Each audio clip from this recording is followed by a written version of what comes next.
Hello friends, my name is Eric Cloward and welcome to the Stoic Coffee Break. The Stoic Coffee Break is a weekly podcast where I take an aspect of Stoicism, break it down to its most important points, and do my best to explain how we can use this in our daily lives. I share my successes and my failures, all within the space of a coffee break. This week's episode is What You Are Capable of. Seneca said, "I judge you unfortunate because you have never lived through misfortune. You have passed through life without an opponent. No one can ever know what you are capable of, not even you." Have you ever thought about how much energy and effort we as humans spend seeking comfort and avoiding challenging things? So many things that we spend money and time on in our lives revolve around making things easier for ourselves and more comfortable. Part of human evolution has been to seek comfort, and we try to make things easier for ourselves all the time. But in doing so, are we robbing ourselves of a chance to grow? In search of convenience, do we end up weakening ourselves? If you've ever seen the movie WALL-E, you may remember that one of the main points of the storyline is how, in our search for comfort, humanity has become lazy and unable to care for itself without the help of technology. The humans in the movie are extremely obese, they are unable to walk or really do much of anything for themselves. They lay on powered lounge chairs, eat junk food all day, and do nothing but amuse and entertain themselves. Every physical need is taken care of by robots. And in their ultimate search for comfort, they've allowed themselves to atrophy and become, basically grown-up children. Now, on the flip side of this, if you've ever been to a Spartan race, you would have seen people purposely putting themselves into difficult situations. They seek out challenges, they push themselves to see how much they can take, and whether that's trudging through mud pits or scaling rock walls or crawling under barbed wire fences, it's all in an effort to test themselves to see what they're capable of. It's pretty intense, and for me, it's pretty inspiring. So why is doing the thing that we know is good for us so difficult?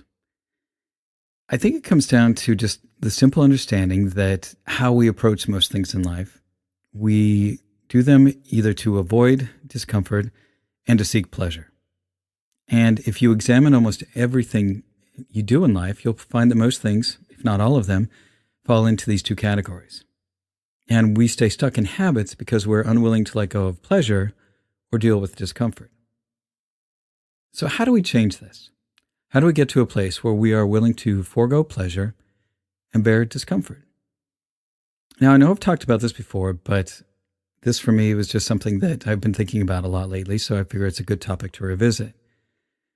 And I think really what it comes down to is that we just need to change our perspective on what we consider to be pain or pleasure. And a big key to this is changing our time frame. So when we think of things short-term versus long-term, we can think more clearly about what real pleasure is and what discomfort is. Oftentimes, what we think of as pleasure in the short run actually is just hiding from discomfort.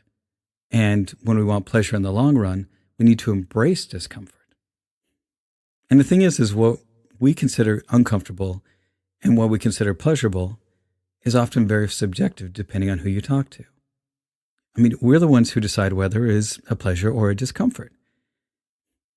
And what may be uncomfortable for some, others may look forward to.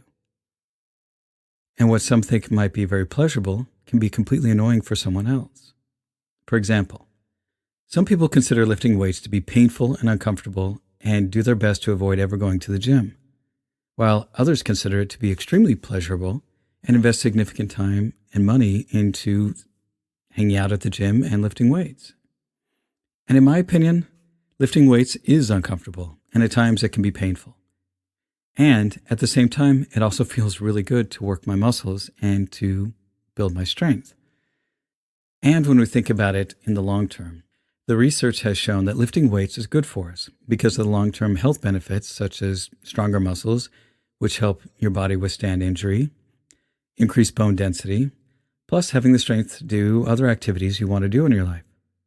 When we think about this short-term versus long-term, then we can see that short-term discomfort leads to long-term pleasure.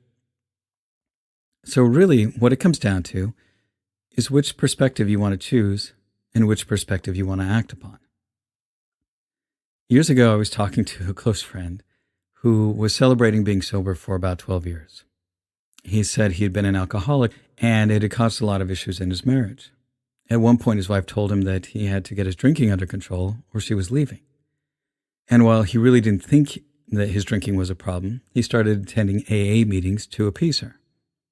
Over the next few months, as he heard more and more stories from the other members, he noticed how so many of them told stories that were very close to his own experience. And he started to see how his actions had been causing a lot of pain to himself and those that he loved. And it took a lot of effort, but he was able to stop drinking. And he did this because he changed his perspective. He decided that the pain he was covering up with alcohol was also something that he just needed to face head on.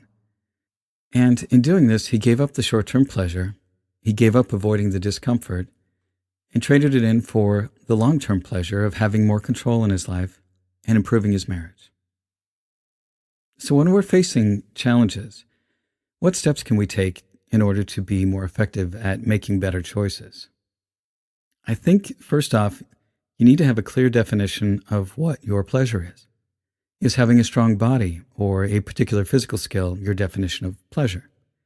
Is having a good relationship with your partner or your children your pleasure?